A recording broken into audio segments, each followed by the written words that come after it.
Okay, to finish off the sort of politics, economics part, first, social hierarchy. Social hierarchy is, it's not so much that it's complicated. If you notice, there's just very few forms, basically four.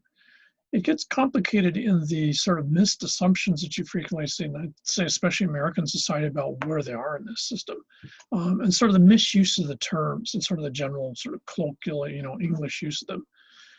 Egalitarian goes back to our hunter-gatherers that we mentioned, I think, last time or the time before. If you have a society, if you have a group where people's position and authority in that group is defined by their skill set, or more accurately by their perception of the skill set by the rest of the members of the group, that's an egalitarian society.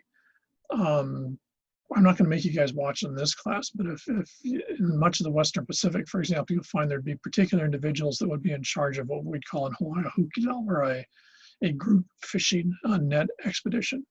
But what you'd find is in many areas, now it's certainly be true in the Western Pacific, is that person's only in charge during that particular event. And the reason is they're seen as having the most skill at knowing where to place nets, how to do the fishing, how to coordinate everyone. So the group puts them in charge for that particular thing because they're seen as having the expertise. For something else, like maybe a marriage ceremony, they might not even be present, or they might be in the background somewhere. So you don't have, if you have a group where people's authority tends to be situational, it's based on perceived expertise, that'd be an egalitarian society. Egalitarian societies does not mean everyone's equal. Societies don't work that way. When you think about it, it's totally dysfunctional to assume that everyone's got the same amount of input in everything that goes on. Nothing would ever happen. The human species would have starved to death millions of years ago. So egalitarian means that you choose, the group collectively chooses the person they think is most suited to handle doing something. And when that thing is done, then you go and for something else, you very likely pick someone else that has that particular skill set. Now, if you think about it, egalitarian is a very practical way to do stuff. But it requires that everyone in the group have a really good idea of what everyone else's skill sets actually are, not what that person might think their skill sets are. And so egalitarian generally is small groups. They've grown up and they've lived together, so they have a intimate understanding of each other. And that's how egalitarian societies work. They're very effective, very efficient, but you can't expand them. It only works if you're talking about a network of people that you know a lot about. The minute you start throwing outsiders or other folks into there, people you know a little bit about, the bets are off and it's not an egalitarian system anymore. So egalitarian systems are typical also of how our relatives work. Most of the macaques, baboons, the other big social primate groups, they work in an egalitarian way most of the time.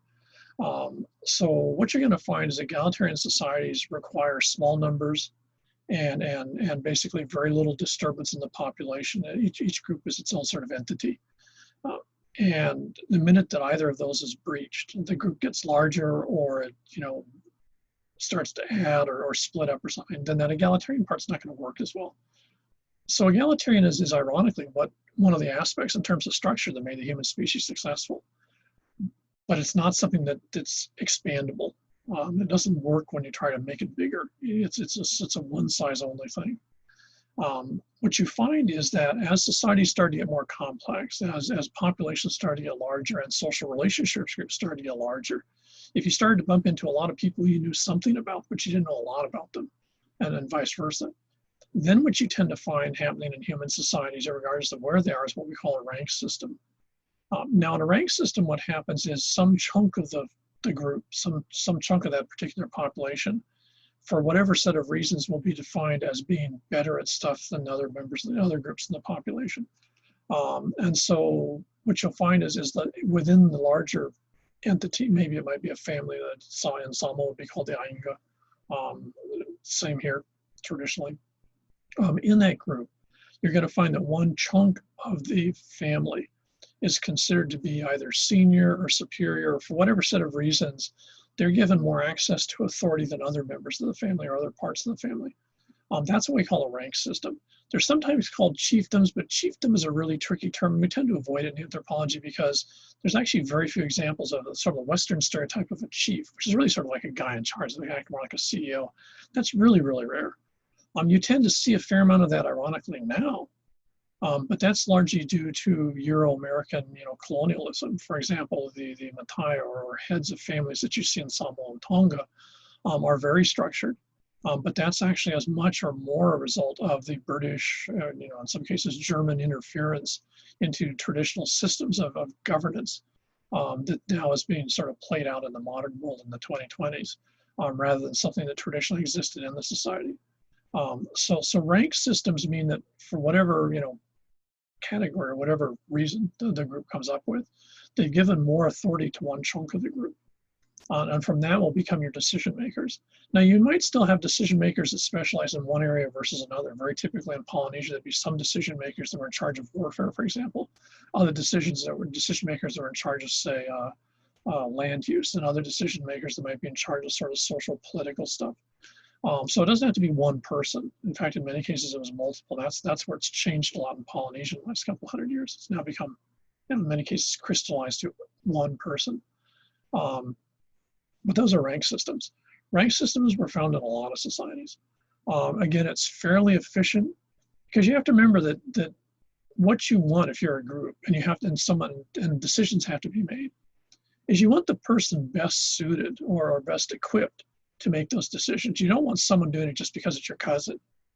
Because if you know anything about your relatives, it's like, you're born with your relatives, but that doesn't mean you're not born into that group because of multiple aptitudes. They're just your relatives. And so rank systems allow you to still make some selective process for the people best suited to achieve certain stuff. So if you would, they're the most efficient and most likely the most effective. Not as effective as egalitarian, though I suppose maybe you have a larger pool to choose from. But still, you're very concerned about the efficiency process, that you actually get stuff done the way that it should be done. Now, what happens over time, and as groups get more complicated, and again, there's been tons and tons of books, Diamond's books, all sorts of books written about how the world moved into class societies in different places and times. Where I do some of my research in China, this is a huge part of Chinese research, is when did China go from rank systems to basically class and what you might call sort of monarchical or autocratic societies. And I'd say probably 80% of the literature on Chinese, archaeology has to do with that process, way more than should be spent, to be honest. So when you're talking about class society, what happens is this efficiency thing gets chucked out the window. Rather what you might call practical pragmatism, which would be rank and egalitarian, is pretty pragmatic. Let's get the best person to make the choice. In a class system, what happens, you now segregate the society, you segregate the group, and you put, for whatever reason, and this becomes one of the huge things in archaeology, is how does a group end up in charge or on top of the hill, as it were. Some group out of that larger population will be defined as the group that has more of whatever it is. And that's the only group that you can choose people to make decisions from. And what happens then is the society starts to really rigidly hierarchy itself or structure itself into layers, very much like a layer cake. In most cases, what you'll find is the group on top is very small. The group in the middle, which you might call, we'd call them Manohuni or Makainana here, the commoners, would be the central part. Now, if you go to Japanese society until the 1880s, the top part would be the samurai class. Everything underneath them would have been the peasants, and underneath them would have been slaves, which were about 15% of Japanese society until about 1880. So class societies tend to be, there's some movement. In Japan, it was really rare, but if you were a commoner, you could become samurai if you were really good in warfare or something like that. Hideyoshi's a good example. And in American society today, we're a class-based society. If you're Anglo-American, your chances of being on top tier are much greater than any other group. If you're Latinos and you're female and you're unmarried, you got 2 kids, your chance of being president of the United States is about the same as a snowball in hell. It's not that it couldn't happen. There's nothing legally against it. But the chance that the society is going to accept you in that position of authority is basically non-existent. Hopefully that will change fairly soon. But right now, it ain't happening. And you can see this in the discussion over the last 4 or 8 years about who should be able to run for president, who is a legitimate presidential candidate. Which of course is sort of an interesting way to look at the American class system. And a lot of this discussion about presidential election right now is a fascinating discussion for anthropologists about the role of class in American society. I should point out that Americans love to pretend they aren't class-based. Americans frequently use the word egalitarian, which has no bearing on what's actually happening in the American electorate. It hasn't since the United States was formed back in the 1780s. But we're very much a class-based society. So if you're part of the elites, it's very easy to stay in that group. It's very hard to fall out. If you're not part of the elites, it's very hard to move into, but there is movement up and down the system through the different layers of the society. But notice how what you've done now got is now in that top group, you're going to be more likely to choose someone because they're part of that group rather than the expertise that they show. So your sort of practical, pragmatic part is starting to disappear. And do you have the right connections? Do you have the right name? Are you from the right place? Are you part of the right group? Becomes the first set of criteria. And all, like maybe question number 23 was, would you be good at this job? And because people don't know each other, you don't have any way of assessing it. I mean, to be honest right now, no one knows of all the people running for president, no one in the United States, maybe outside of maybe a couple of hundred, actually knows what their actual attributes or aptitudes would be for a particular job in a particular situation. In an egalitarian system, everyone knows what everyone's attributes in every situation. And you just can't do that in a class-based society with a couple 100 million people, and it just can't happen. So as populations became more not only compounded in size, but also in terms of scale and stuff like that, then what you see is class societies pop up. Now, occasionally what you'll see is sort of a subset of this. Well, yeah, let's just use a subset. And that would be the idea of caste. In a caste system, what you have is these different groups become rigid and there's no movement in them. So in the system here in Hawaii prior to basically maybe 1650, there was movement. Commoners could become chiefs, and chiefs could sort of, drop down to the level of commoners. Here in Hawaii, by the late 1600s, at least on the Eastern Islands, especially the Big Island, that ceases to happen. In Hawaii and the Eastern Islands becomes a caste system. Chiefs, no matter what their wealth, no matter what they controlled, could never be seen as commoners. They were always chiefs. And there were a set of rules or protocols that chiefs had to follow, that commoners had to stay away from them, et cetera, et cetera. Commoners could never become chiefs anymore. So what happened is Hawaiian society, for a set of reasons which are part of this class, turns from a class system into a caste society. And that's what the Europeans see when Cook and them arrive in the 1778 is a caste society, at least in the Eastern Islands here. Caste society is probably most famously be what you see in Hindu India. Now, what's sort of interesting is there's actually two types of caste. There's caste society where you have some sort of legitimacy, usually religious, which justifies the segregation of the population so that the majority population can't move up. So here in Hawaii, it was the religious system that shifted in the 1600s that basically said that chiefs or ari'i are actually a different type of thing from commoners.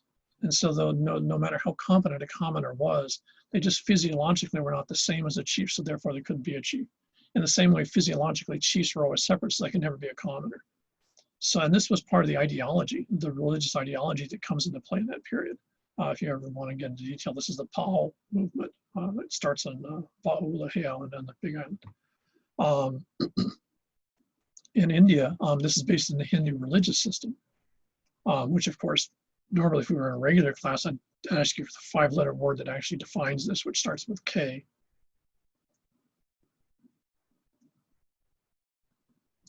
See if anyone got it. Karma.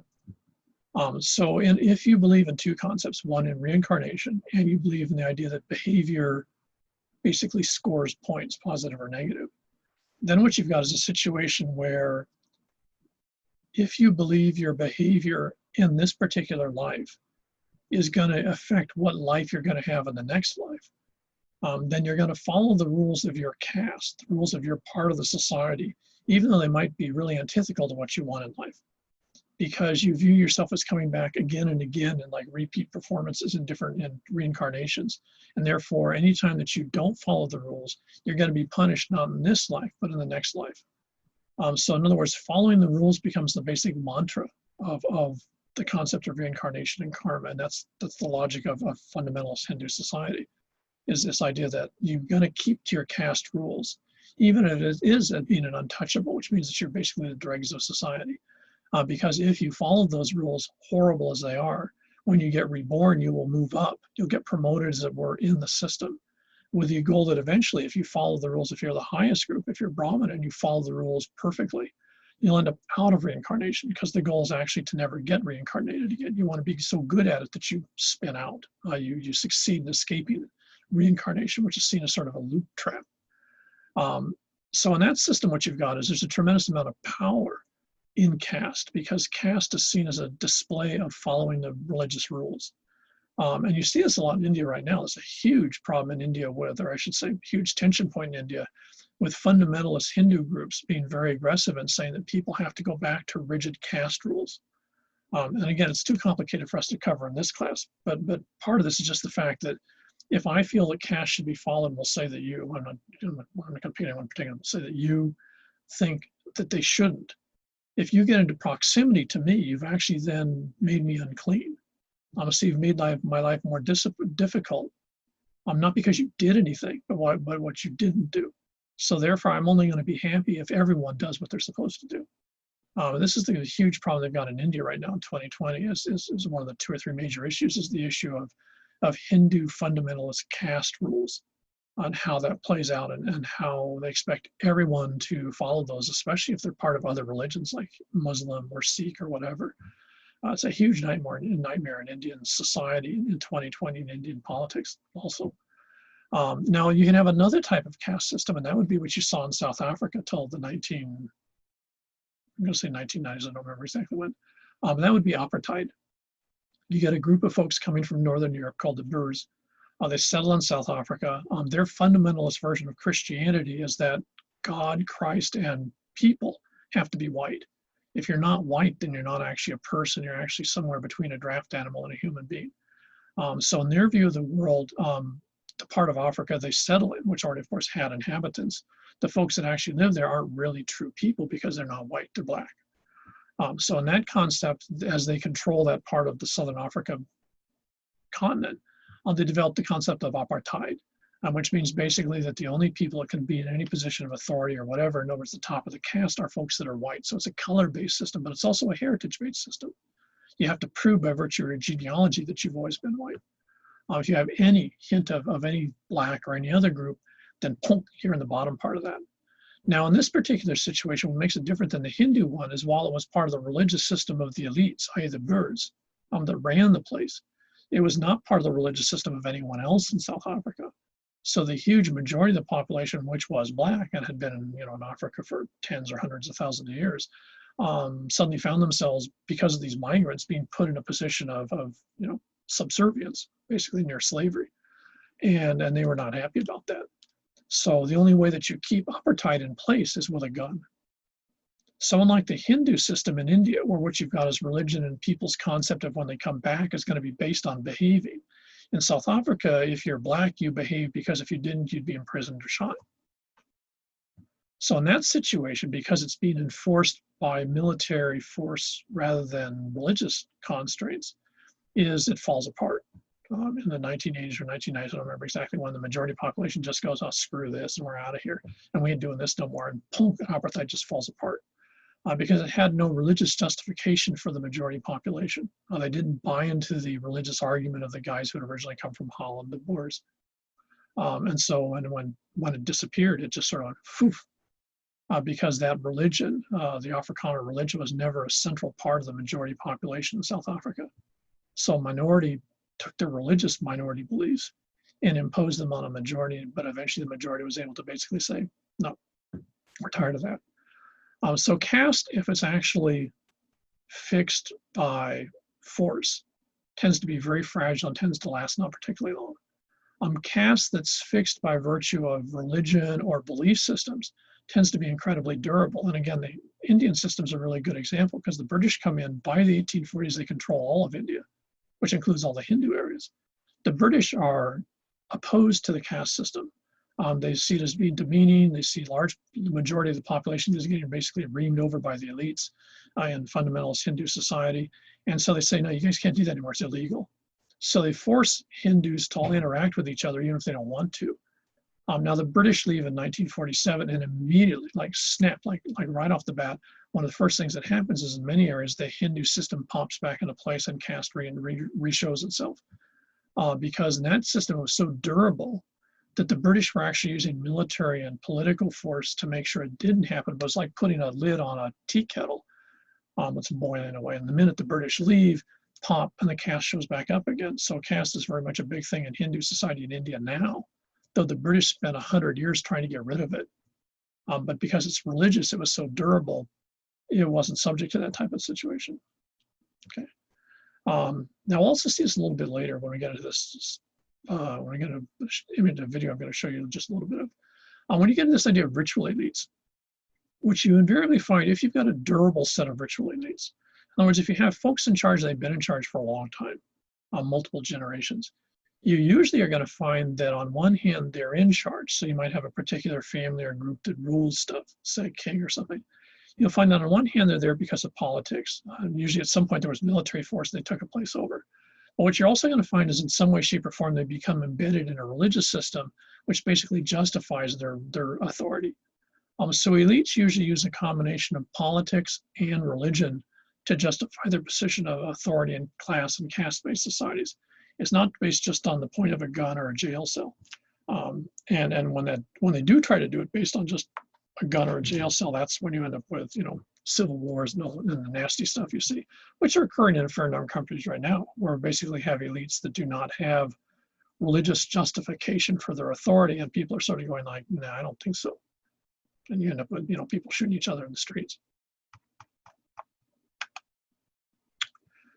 Okay, when you're looking at political structure, now remember, politics is nothing more than making people do stuff that you want them to do rather than what they want to do individually. Okay. There's basically, in egalitarian, you don't have a political structure. You don't have a state society, because guess what? Egalitarian means it doesn't work that way. Even in rank systems, you really don't have a state society because you're still picking individuals to do particular things. It's just out of a smaller pool than the totality. State systems basically sort of have 5 versions. The one that's been around the longest is autocratic. And this is where that goes back to this idea of ritual elites. So if you have a society where there's some little group of the society that for whatever set of reasons just end up on top of the heap, so they're in charge. And in most cases, they've tied into some sort of religious system which justifies their unique authority. That's what we call an autocratic system. And let me show you a really good example of that. Let me see if I can switch over here.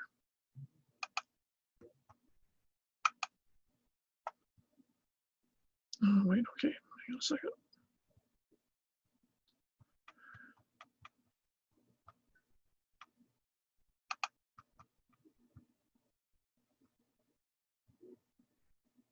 Okay, finally found it. What you see here is a really fascinating ceremony. This is from last year. They do this every year. I don't know what the one this year looked like. It's called Trooping the Color. It's done in England, so it's done by the British. So these are the Brits. It's a fascinating example of sort of a weird overlay. It's absolutely fascinating to watch. I actually was lucky enough when we were over there once to actually see them practicing this the day before. So I actually got to see the whole ritual just without the crowds. This is actually, and this goes back to an autocratic system, and the autocrat here would have been the queen. Here's the queen in her blue outfit here in the carriage here. So I'm going to hop through a little bit of this, but I want to do is sort of explain it, but also notice how the importance of ritual and ceremony here and the idea of ritual elites. So here she's looking at the troops. Director of music for the British Army before moving to this role last year. Music for the slow inspection is Bonnie at Morn, based on an old Northumberland folk tune, underlining the strong link between the costume guards and the northeast of England. Let's enjoy the music.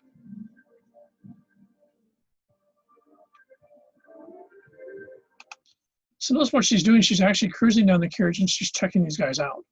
Well, I didn't mean it that way, but yeah, she is checking them out. Now you have to remember that until the 1600s, in fact, even after that, it was sort of strange in the British system, parts of the British Army were actually paid for by the monarch. So these are still called the Queen's troops. This isn't true of all the British Army, but the Guards regiments are considered they guard the Queen. And so therefore they're sort of in an interesting situation because she's not paying for them now, the British government pays for them. But in some ways they still see themselves and they're still identified as belonging to her. So this is the autocratic thing. So if you're King George III, who beat up on the Americans, you can basically sit in this carriage and order these guys, okay, go attack New York.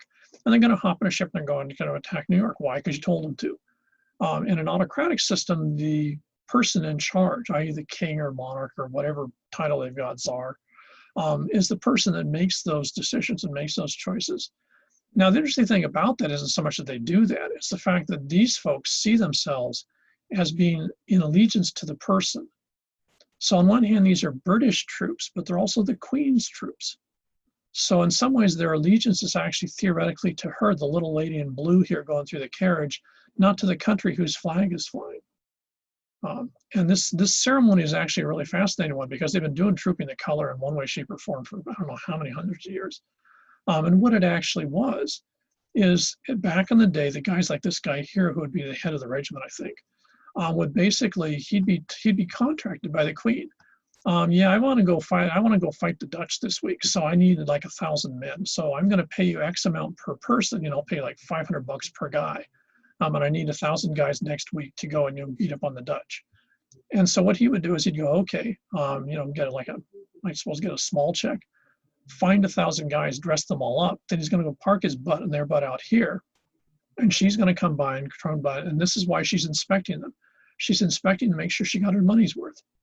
So she would go by and check all to make sure they're uniform, make sure they got guns, make sure they look like they have a clue, they're not like 1,000 years old. And then when she's satisfied with that, she then pays him money. So she basically hires these guys. To a certain extent, they're mercenaries, I suppose you could think of it, but they're mercenaries for the Queen. Now let's fast forward here. So I tried to grab some timestamps here.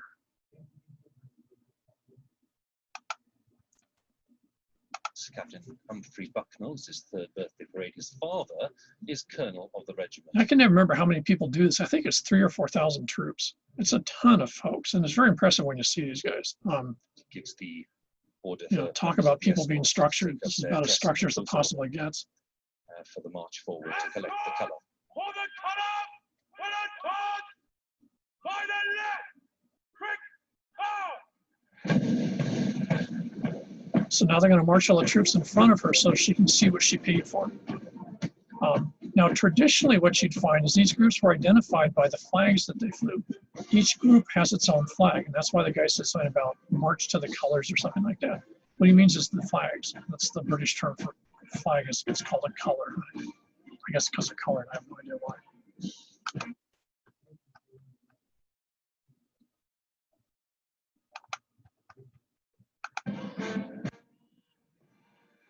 So just in case she misses it the first time, here she is parked down here under the awning. Here's her high officers here. And now these guys are marching by slowly so she can, she has to use her fingers and her toes and count how many are actually there and see what she got for her money's worth. Notice how the guy in charge is carrying the colors, carrying the flag. And at some point in the ceremony, I couldn't exactly find it. They actually marched the flags up here. And she actually traditionally, and I think this is still true in England today, she actually gives the regiments their colors. The flags are given to them by the Queen, by the monarch of England. So this belongs to the regiment, but it belongs to the Queen. It does not belong to Parliament or the British government. So notice how he's saluting the Queen with the flag that she gave them. Lower the standard.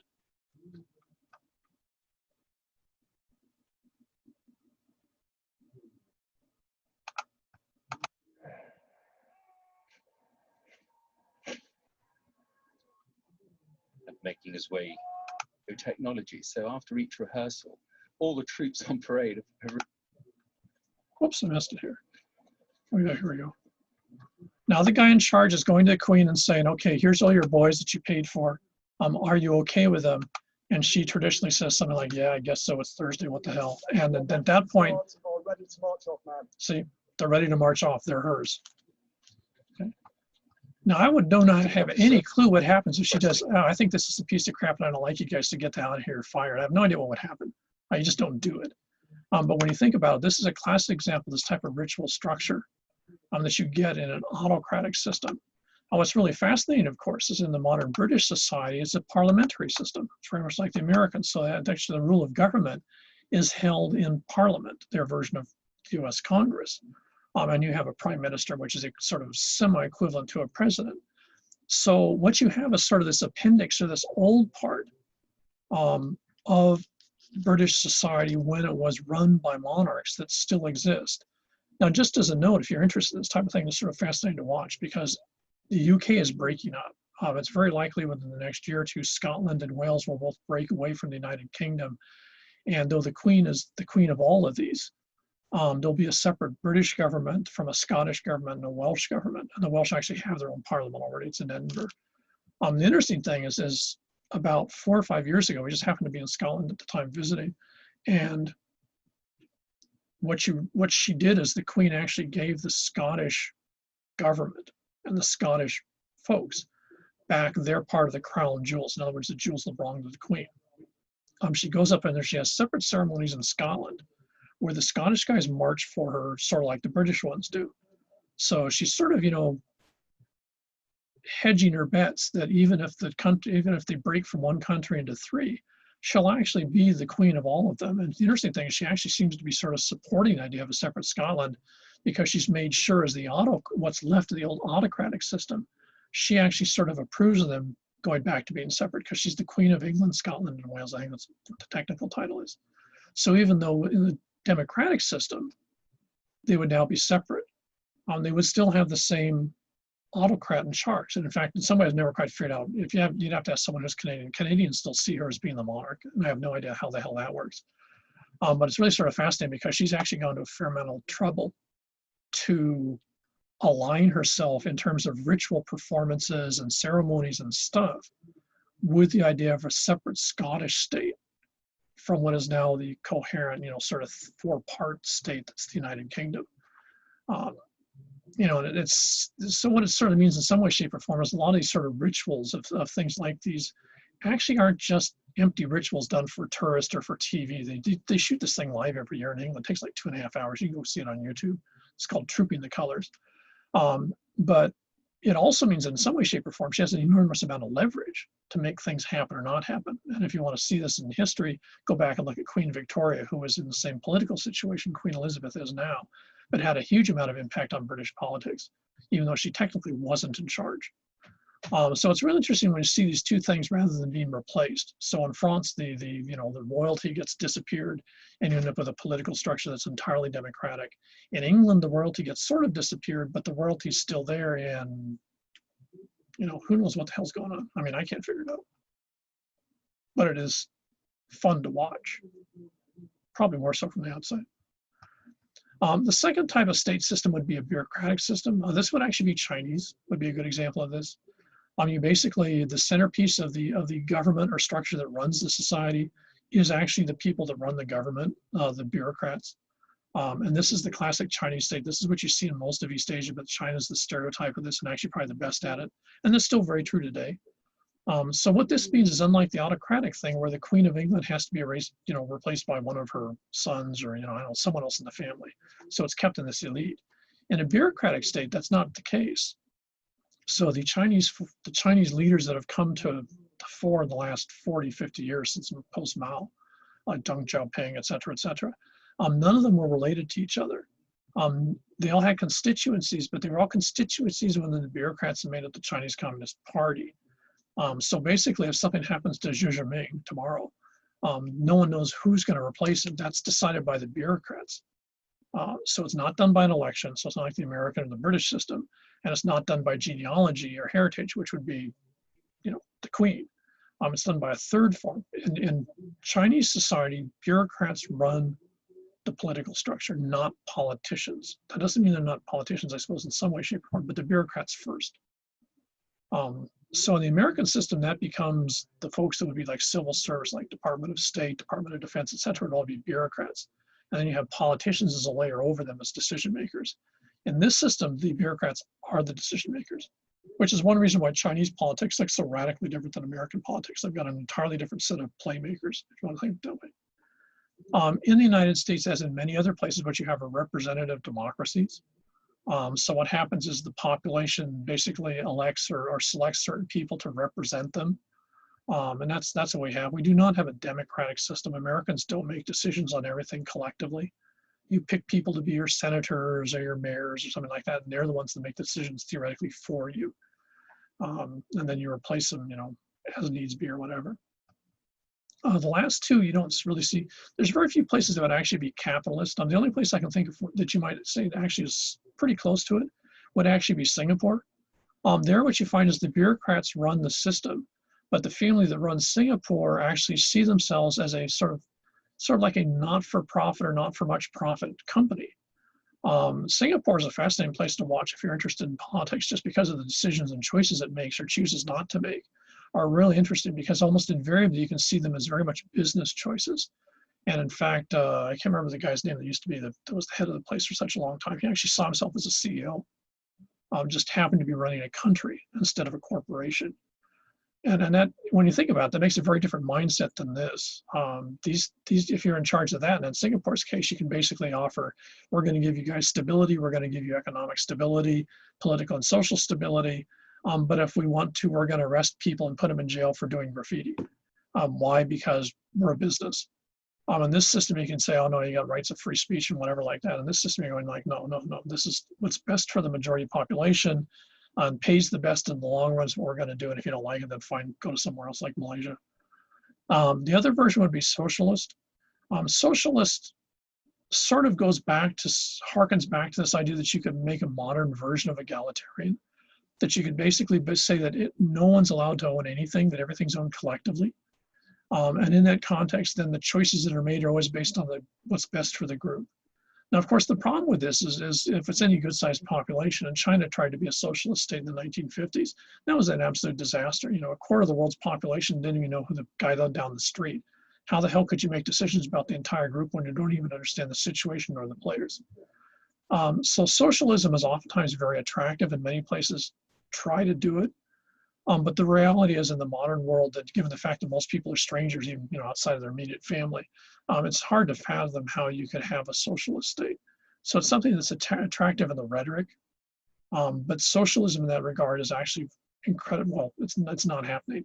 When you do see socialism, which you're actually talking about, for example, in Northern Europe, say Norway and such, is that the needs of the group supersedes the needs of the individual. So in Norway, for example, they have a very high tax rate, or Sweden has a very high tax structure. So people pay a lot more percentage in taxes than Americans do. But that healthcare is entirely public, education is entirely public. A lot of things that Americans pay out the nose for is paid for by the government in Sweden. This is true in a lot of Europe, and this is one, and also in Asia. This is one reason why they have very good rapid transit systems and stuff like that, because everyone pays or contributes whether they want to or not, whether they're going to use it or not. The needs of the group to have good public transportation are more important than the needs of the individual. And you could argue that Japanese society right now is pretty much a socialist state.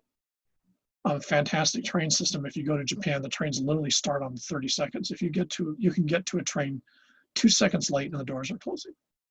You try that with the bus and plus or minus 10 minutes maybe. I'm not in Japan. And the tax rate is very high there. They're paying up to, I believe, probably $9 to $12 a gallon for gas. Why? Because all those other things that everyone that wants gas is paying to contribute to those trains running on time.